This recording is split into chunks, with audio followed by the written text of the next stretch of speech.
All right, what's up, everybody? First thing I always do is grab the link and tweet it out because I don't have any YouTube followers.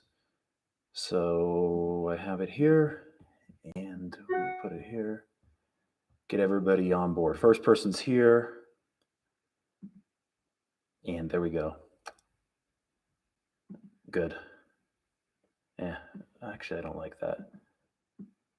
Didn't tweet a picture of it. I'm going to do that one more time. Anyway, we'll get started here in a second as soon as a few people show up. Put that there. Copy the link.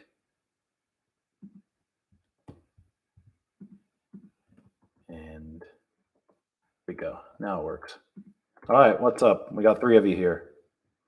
Can't wait until I start these things. That's the goal, some point in the future, right? Start these things and have 500 people on there immediately. But yeah, this YouTube game is all new to me. I was really inspired by guys like JT O'Sullivan doing his film breakdown. He has such a cool camera. It has like this movie Hollywood like shallow depth of field behind him. I gotta look up and try to get one of those. It's probably gonna be like $5,000 though.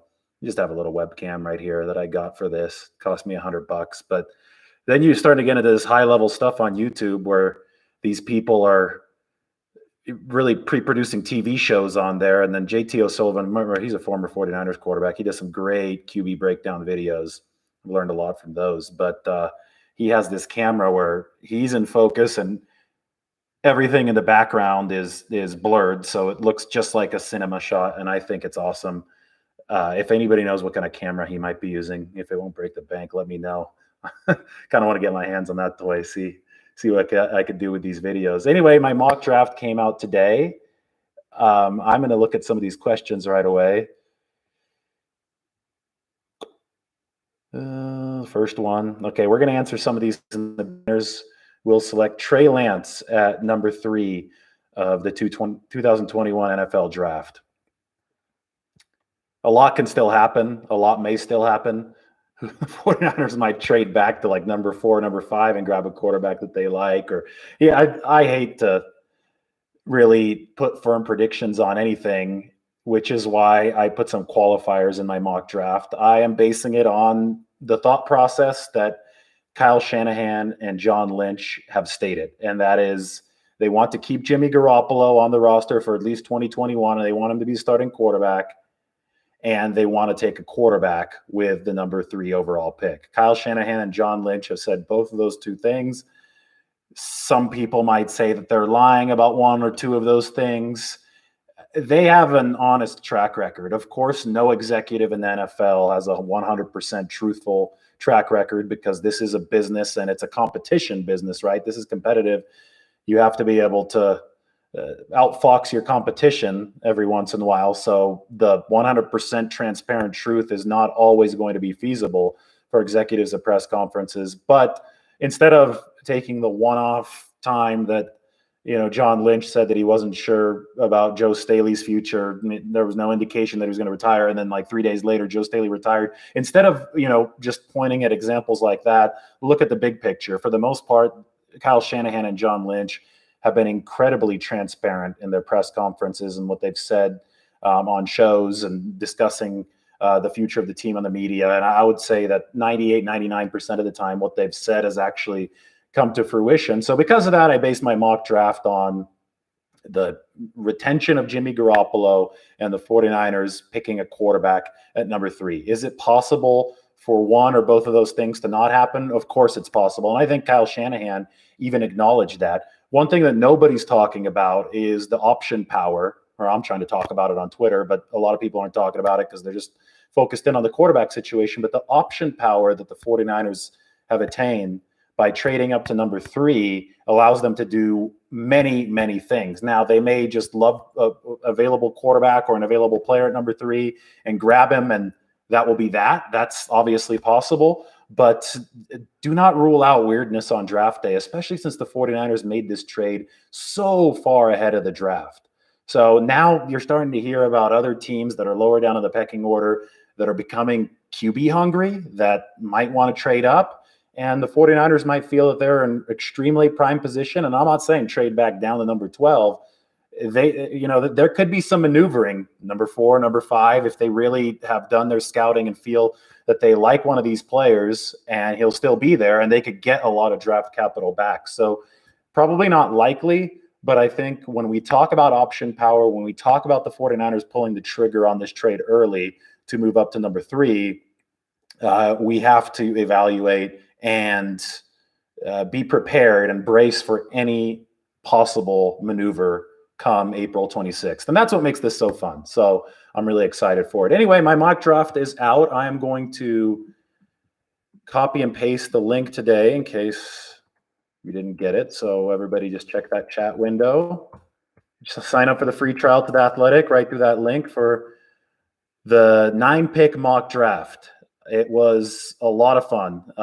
It took a lot of work, watched a lot of film, talked to many people. And that is, the way. It's not the way maybe I would do it at every single pick, but it's the way that I feel would most benefit the 49ers under the parameters of their current coaching staff and their, just the way that they've done business. So we're going to go through all of them, and I'm going to answer some of your questions. Obviously, Trey Lance at number 3 was my pick. So why don't we just go to one of these questions about Trey Lance? If Lance were the pick, would it be smart to sit him for a year? I don't think it's needed. Look at Josh Allen's development. Rookies need live game reps to develop. Well, I would say that Josh Allen's development, especially given where the 49ers roster is right now, would encourage the 49ers to sit Trey Lance for a season. Josh Allen wasn't very efficient until year 3, which was this past season, right? Josh Allen's first 2 seasons weren't good. Statistically, I think, especially that first one, he was really rough around the edges, and then he really, really exploded as of late. Based on the people I talked about Josh Allen, who actually is from right here where I'm from, same area code. So I was able to visit at high school. I was able to talk to his high school coach and people that he really confided in after his big season, his big current 2021 season, or 2020 season. He said that the turning point was the playoffs, and it was a loss. I think Deshaun Watson led a huge comeback for the Texans over the Bills to close the 2019 season. And that's where I guess Josh Allen just got a lot of nerves off of his back. He said he was able to play a lot more freely in his 3rd season in 2020, and that's when the talent was really unleashed. So, yeah, I mean, yes, you can argue that he needed that game experience to get to that level, but that game experience that he credited for being able to really just mentally put himself on that, Pro Bowl track in 2020, that didn't come till the very, very end of year 2. And remember with Josh Allen, year 1 was really rough. If you plugged a year 1 Josh Allen performance into what the 49ers have right now, right? The roster that they feel is ready-made to win a Super Bowl, I think that could derail the season pretty quick. So if we're using the Trey Lance, Josh Allen comparison, which I admittedly did in my mock draft, I really do think he sits a year. And I think that the 49ers are strongly considering that for whichever quarterback they draft. I think that they believe they have a ready-made roster with Jimmy Garoppolo at the helm. And again, I've repeated this on every show. It's going to take a king's ransom for the 49ers to trade Jimmy Garoppolo away because they want to win now. And they only get better now if they get a whole heck of a lot in return for Jimmy Garoppolo now. Any compensation that you get for Jimmy Garoppolo that is deferred, that won't come in until after the 2021 season, 2022, 23, whatever, that doesn't help the 49ers with their short-term goal. And look how focused they've been on their short-term goal throughout this entire offseason. I mean, a ton of one-year deals, a ton of veteran salary exceptions. They weren't exactly moving to get younger. They're moving to get better and to keep the band together for 2021. So if they're going to move on to a rookie starting quarterback in 2021, that guy better be ready from day one to not lose any unnecessary games because of some, rookie mess ups for the 49ers. He's going to need to be on point So they're going to have to be very sure about that if they're going to move on from Jimmy Garoppolo this year, which is why Kyle Shanahan and John Lynch have stated that that's unlikely. And I believe them. I do think it's unlikely. They didn't say it was impossible, but they said it was unlikely. So when you look at that in terms of Trey Lance, if they pick him, I really do think that the plan is to sit him for a year. And I think the Josh Allen experiment in Buffalo shows us that that would be the right way to go, because Josh Allen, thankfully for the Bills, they weren't quite as good back then, but the 49ers could not take a Josh Allen year one kind of experiment this season. That could end up ugly. They want to make this a smooth transition. What they want is something more like Kansas City from Alex Smith to Patrick Mahomes. And then, stuff could always go haywire. They could always win the Super Bowl with Jimmy Garoppolo. And then all of a sudden you're talking about a big debate. I think that'd be kind of funny, to be honest. Matt Barrows and I were talking about that at some point recently. I forgot when it was. We're going to have a new podcast coming out next week. But, I mean, if that happened, then that's a dream come true for a writer, because you're covering the team and you have drama to cover. That would certainly be dramatic. So we will see. All right, let's get on to some more questions. How would Rich Scangarello, the 49ers quarterbacks coach, help the quarterbacks we have, and how would he impact the draft? Well, Rich Scangarello was actually the QB coach for the 49ers when Garoppolo first came to San Francisco. And then Scangarello left and he went to Denver. And then he was somewhere back east this last year, right? Wasn't he in Philly? Yeah, I think he was in Philly this last season. So he was an OC for a year. Then he was a quarterbacks coach in Philly for a year.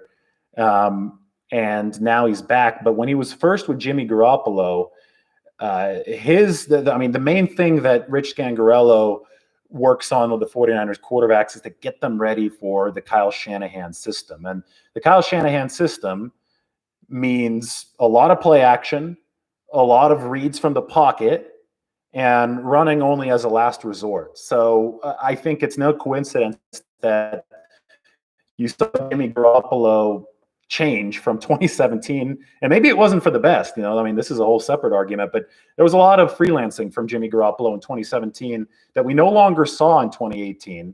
And, a lot of people will say, oh, he tore his ACL. Yes, and that ironically or fittingly came on a more of a freelancing play, came on a scramble against Kansas City. But still, that first part of the 2018 season where Garoppolo wasn't playing well at all, you could definitely tell that he seemed like a little bit more of a fish out of water, because he showed up in 2017 and he was basically playing on instinct. And what Rich Scangarello tried to do over that quick period of time, aside from cramming the playbook with Jimmy Garoppolo, was to get him comfortable with turning his back to the defense, play action, operating from the 49ers version of the pocket instead of the New England version of the pocket. There's obviously differences amongst all these systems. The problem is that Garoppolo, we saw those 5 games, then we saw the offseason, and then he really never had time to settle into the teaching, right, in 2018. You would rather have had him have a full 8, half season, or a full season, obviously, to see if he could properly take what he first crammed and apply it to the field in 2018. We never got to see that under Scangarello, obviously. And by 2019, Scangarello was gone. Garoppolo was then back, and he had that good season in 2019. So obviously he picked up a lot of the Shanahan offense staples, but as far as working under Scangarello, we haven't seen a 49ers quarterback do that in a couple years. So it's going to be really interesting to see the return now of Rich Scangarello with a whole new 49ers quarterback room. You're probably going to still have Jimmy Garoppolo as part of it, but a lot of other new faces. And the one thing that he's going to hammer home is play action. I can guarantee you that. And that ties into my Trey Lance evaluation. And all the tape that I watched of Trey Lance, I thought that he was exceptionally impressive for a guy who only had 17 college starts. So obviously throughout a lot of this film that I'm watching, he has fewer than 17 college starts. He is good at turning back around, picking up the defense after losing them for a while, right, with his back to them on play action. And he is good at progressing through the field and making the right read. I thought in general, Trey Lance showed a 4th-year starter command of that North Dakota State offense, even though he was really only playing in his 1 year starting. The accuracy is where there are question marks with Trey Lance. The footwork gets weird sometimes, especially when he gets pressured. And we haven't seen him really play since that 2019 season. I mean, only one game in 2020, really weird stuff, right? But based on what we saw in his pro day, based on all the reading that I'm doing about his work with his quarterbacks coach Quincy Avery, with everybody else getting ready for his showcase on Monday, to me it seems that Trey Lance has made a lot of progress with that footwork that causes those accuracy issues. Now, there's a difference between processing, which he's done exceptionally well, and accuracy. He's processed the field really well, but then the footwork sometimes gets in the way of putting the throw on target. And if he has cleaned up that footwork in the year plus that we really haven't seen him, then I think that Trey Lance, you have to be salivating over him, which I think he has. But I won't know for sure until I see him, and nobody will know for sure until we see him in a live game situation, because you don't know if, Mike Tyson said everybody has a plan until they get punched in the face. Well, Trey Lance might have a plan with the great footwork and with all, this extra training that he's been putting in over the past several months. But then live bullets start flying in an NFL game, and sometimes you'll revert right back to the old bad habits. So we won't know what the case is going to be until Trey Lance actually plays, and that's where the projection comes in. That's why this is such a hard decision. Going back to the questions, there is no substitute for live game reps. You are correct. That's exactly what I'm saying. And there's no substitute for live NFL game reps, which is why we shouldn't pretend that Justin Fields is overly experienced either, or even Trevor Lawrence. I mean, all of these guys have a total of 0 NFL game reps, right? So the game is different when you get to the NFL level. The windows are going to be a lot smaller. The short game is going to get a whole lot more important. I think that Trey Lance's skill set lends itself very well to the short game. That's one of the main reasons why I picked him at number 3. The 49ers have built themselves for the short game. The offensive line is still in no position to be blocking, for somebody like that's going to be scrambling around back there and then heaving the ball deep. The receiving arsenal is not built for that. This is still an offense that uses a lot of West Coast concepts, that has guys that can bruise after the catch, or your Brandon Ayuk who can hurdle after the catch, who need to be set up for yards after the catch. And Jimmy Garoppolo, when healthy, has done an excellent job for that. And I think Trey Lance is the best prospect out of all these quarterbacks as far as ceiling for the short game. So the reason I talk about that is because the short game is an expressly NFL thing. Yes, of course they're going to run the short game in college, but when you have amazing athletes like you do at Ohio State, when you have amazing athletes like you do have at Alabama, and really good offensive lines, especially Alabama, where Mac Jones plays, those receivers, it's like playing Madden on rookie level. You're going to be able to get those receivers deep down the field. There's going to be tons of separation. You're going to be able to hit them behind, the nice clean pocket that your offensive line builds, and you're going to look really good like Mac Jones did in an Alabama uniform. Now, the difference between that and the NFL, particularly the 49ers, a team that hasn't been good at pass blocking throughout the entirety of the Shanahan era, that's not going to be the case. You're not going to have 5 seconds to drop back and sit in the pocket, step out of the pocket, bake a cake back there, and then find Jerry Jeudy 30 yards downfield with nobody within 10 yards of him. That's just not the case in the NFL. In the NFL, it's going to be tight window throws. It's going to be quick throws to, mitigate opposing pass rushes. And you better be on the money with those, because if you're a bit off, it's either going to be picked, knocked away, or if you're still lucky and the guy catches it, you're going to be terribly inefficient because you're not going to set him up for yards after the catch. So the short game is extremely important. I'm impressed of Trey Lance's ability to command the short game, because North Dakota State's offense did that, way more than any of the other offenses on tape, just because they had to. I mean, you look at North Dakota State, and everybody will talk about Trey Lance's lack of competition. He's playing FCS football, but that also means that he doesn't have as strong of a supporting cast, where you have Mac Jones playing with an all-star team at Alabama. Justin Fields is also playing with a lot of good talent at Ohio State. So although Alabama and Ohio State might be playing better teams, they're also surrounding their quarterbacks with better players. And I think that in the larger picture of things, when you just look at this team versus that team and the balance of competition, I actually thought that you watch the film, Trey Lance is a man amongst boys at the FCS level, but because his supporting cast is relatively so much more limited than an Alabama supporting cast. So that made North Dakota State run a lot more. That made them rely on the short game a lot more. That's why you see so much more of the pro style, play action, because they had to work to, get those advantages as an offense. And I think that that's going to be appealing for the 49ers, for a guy like Trey Lance, because he's already run so much of that stuff. And again, the summary of this is that the short game, the play action game, is very important to Kyle Shanahan. And I hope we hear a lot about that between now and Trey Lance's next pro day on Monday, which is going to be really interesting. All right, I want to talk a little bit more about the rest of my draft, because it wasn't just Trey Lance. I went round 2. I didn't do any trades because I think that's, hypothetically tedious. Let's just put it that way. When you start doing trades and mock drafts, anything could happen. I could have made enough trades for the 49ers to get up to number 1 and get Trevor Lawrence if I really wanted to, because none of this is rooted in reality. So to keep this as rooted as possible in reality, I went with the 49ers 9 picks, and I wanted to keep this player-based. We'll talk about trades once they actually happen.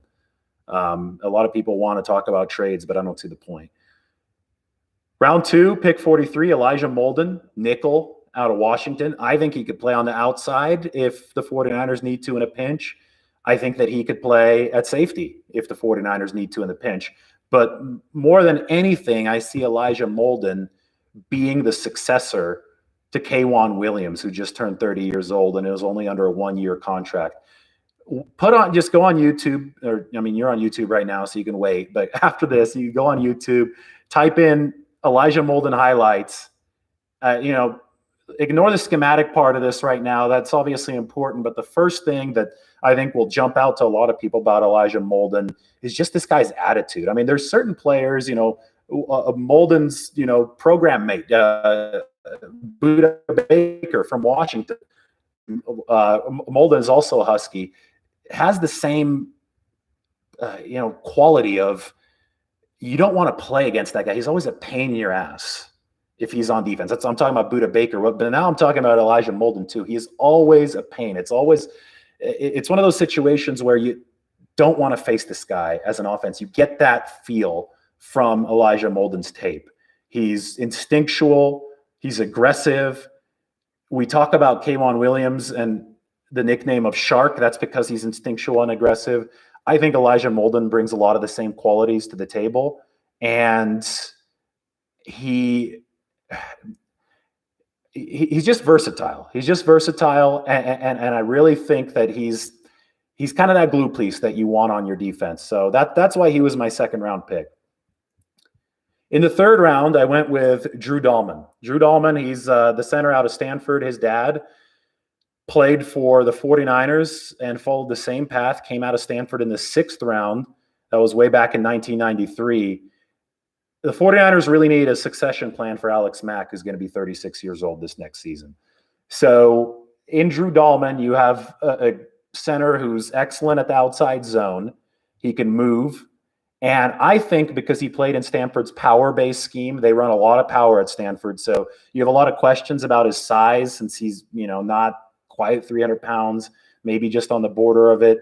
And you wonder if he's going to translate to the NFL level, at least well enough to be able to play guard while Alex Mack is still around at center for the 49ers. I think with Drew Dahlman, that answer is a resounding yes, because he wasn't out there running just an outside zone scheme against lighter, with lighter college linemen getting out in space the whole time. Stanford runs pure power. And we know that Drew Dahlman can move, based on pedigree, based on the way that he tested, just based on his strengths. But he also was able to succeed at both guard and center in Stanford's power scheme, which I think was eye-opening, and I think makes him versatile enough to contribute for the 49ers right away. Maybe just like his dad did as a right guard before he took over as center in the mid-90s. So I think that's going to be exciting. Those are my round 1 to 3 picks. If you have any questions about those, let me know. I don't want to get into the rest of them until I go through some of these questions. And we're only going to go 30 minutes today. It's happy hour on Friday. It's been a busy, busy week. Mac Daddy at 3. No, I don't think they're going to pick Mac Jones at 3. I could be wrong. But no, all the questions are, a lot of them are about the quarterback, as I should have expected. Yeah, I hope you're having a good day too. Let's see here. Percentages of the 49ers drafting Lance, Fields, and Jones. Well, I obviously think that the highest percentage is Lance. I could be wrong. If you want to go to the Twitter percentages, what Twitter people want, that's wild. It's at least amongst my followers, the people that saw my poll that I put out, it was 83% for Justin Fields, 12% for Trey Lance, and like 3%. Yeah, 3% for Mac Jones. So Mac Jones is way behind, which is wild to me. I've never seen this big of a discrepancy between what the public wants, at least on social media, and what a lot of like the quote unquote NFL people think, which is not to be mistaken with what the 49ers will actually do. But, you see Mike Lombardi, not David Lombardi, Mike Lombardi, former GM. He writes for us on The Athletic now. He tweeted the other day that 98% of NFL people think the 49ers will take Mac Jones. So obviously there's a prevailing thought that the 49ers will take Mac Jones, but then the complete opposite, right? 83% of fans on social media, would rather the 49ers go a different way. And I think a fairly large percentage of those fans would also say that they think the 49ers are going a different way. And here's the thing. Nobody knows. Not even the NFL people know here. This is a case of, I've called it an echo chamber before, but I just think it's a lot of guesswork, right? And then it just gets amplified over and over again. And the only people that really know are Kyle Shanahan and John Lynch, if they are even sure yet. I mean, they're still doing scouting. They're still going to go watch Trey Lance throw in Fargo, North Dakota on Monday. So there's still a long way to go. I think we got 13 days until the draft, and the percentages couldn't be more different depending on who you asked. I personally think that the most likely pick is Lance, which is why he is in my mock draft. Am I, unreasonably confident about that? No, I'm not. I'm not confident about it at all. I really think it's close to a toss-up. I just don't buy the Mac Jones certainty, though. I think that the two most likely picks for the 49ers in this 2021 draft are Trey Lance and Justin Fields. That's just what I think. That's how I feel. And I believe that Kyle Shanahan has told us what he wants several times in the past. And he wants the most gifted quarterback possible, so as long as they can operate out of the pocket. And guess what? Both Trey Lance and Justin Fields have shown that they can operate out of the pocket. These are not run-first quarterbacks. These are passing quarterbacks who can also run, which is exactly what I think that Kyle Shanahan wants. Now, the difference between Lance and Fields, I mean, that's much more nuanced, but there's a little bit of a philosophical difference there too. And that's the one where I think that Shanahan might side a little bit more with Lance. But I am not here telling you the future. I'm just telling you one man's opinion. I've studied it a lot, but that doesn't mean anything in situations like this. I could be very, very wrong. Would I be personally upset if we chose Fields over Lance? If the 49ers chose Fields over Lance, no, I wouldn't be personally upset. I don't get upset over any of this stuff. I just sit here and analyze the game and write articles about it, write mock drafts about it this time of the year. What I'm personally upset about is that we still have 13 days until I find out, because I want to start doing the actual deep dive into the 49ers first round pick. I don't care who they pick. I want to do the deep dive into them. And I'm not going to do it until they pick a guy, because there's not enough time. I mean, it takes me a few weeks to do these things, but I'm going to have some features. I'm going to have, we're going to talk about it a lot here. We're going to podcast a lot about it, but the features on The Athletic are my favorite part. I do it every year with the draft picks, but I have to know who they're actually picking to be able to do it. So I'm only upset because I have to wait for so long. I don't care if the 49ers pick Fields. I don't care if they pick Mac Jones. I know you guys care. I know you guys are going to be all up in arms about it if they pick Mac Jones. I don't care if they pick Trey Lance. Zach Wilson, if he falls down to number 3 and they decide to go that way, doesn't change anything for me besides, who I'm doing the deep dive into, but it won't change my mood on any given day. A lot of you, I was pretty surprised today. A lot of you said you would be ecstatic if the 49ers picked Trey Lance. Sounds like a lot of you coming out of the woodwork on that one. Which second-year player do you see having a bigger breakout 2021 season? Javon Kinlaw or Brandon Ayuk? Well, Ayuk already had his breakout season. He had like 900 receiving yards in 2020 as a rookie. He already hurdled over a guy and got on the SportsCenter top 10. I think Ayuk is a made man at this point. I think he's already broken out as far as, NFL early career production goes. So that leaves only Javon Kinlaw, who I do expect to break out here in 2021. I thought that he came along as that 2020 season went. He flashed a little bit in game one, had a couple nice pass rush moves, then kind of, went through that rookie slump in the, halfway, the doldrums in the middle of the season. Everybody's going to be talking about the pick six against the Rams, and that's great and everything, but the 49ers didn't draft Javon Kinlaw to run back pick sixes, okay? They drafted Javon Kinlaw that dominated the line of scrimmage, and where I thought that he really started dominating was in that late season game against Washington. Go back and put on the tape of the 49ers game against Washington, and Javon Kinlaw is just handling double teams. First of all, he's absorbing them, which is important. Second of all, he's handling them. And third of all, he is stuffing the run. And then toward the end of the season, he also started to get to the quarterback. I think it was the game against the Saints where he had a nice sack. I mean, this is all back half of the season kind of stuff. I don't ever expect Javon Kinlaw to be a super high sack guy, but I do expect him to be a pressure guy, a double team eater, and somebody who really frees up your Nick Bosa's of the world, right? Your D Fords of the world if he comes back and plays this year. And by extension, there's a little mirror image of effect of that too. When the 49ers actually do have Bosa, Bosa, Armstead, when DJ Jones is healthy, when potentially D Ford is healthy, that can also help Javon Kinlaw a lot. He's a raw pass rusher. He's prodigiously strong. We already saw him flash against the run last year, and we saw some small flashes in pass rush, but he did that without Nick Bosa on the field. I think when you get Nick Bosa on the field, that helps everybody on that defensive line. Eric Armstead was the of that in 2019, 10 sack season, playing with Nick Bosa on that line. That goes down to 2 or 3 sacks in 2020. I didn't think Eric Armstead had a bad year. I just think that Nick Bosa opens everything up for other players, and maybe particularly on the inside. So look out for Javon Kinlaw here in 2021. All right, I'm going to answer one more question here. Hey, that's a good question. We'll have to check with Sherman to see if the 49ers will sign him on a cheap deal. He doesn't expect to be signed until after the draft at this point. So I think with Sherman and any team, especially the 49ers, it all comes down to what their roster is looking like after the draft, because that's when you make your bargain bin signings to fill a few vacancies. So I think with Richard Sherman, that's going to be the case. They're going to wait till after the draft, and we'll see if there's a good spot for him on this football team moving forward. Okay, so I have a couple questions for you guys. I want that shallow depth of field behind me as I start doing more of these, because we're going to start getting more and more people watching these. We got up to near 1,000 on the last one, and I'm just getting started. So anybody know a good webcam that has that cinematic shallow depth of field effect? I'm a camera nerd, but I need to know more about it.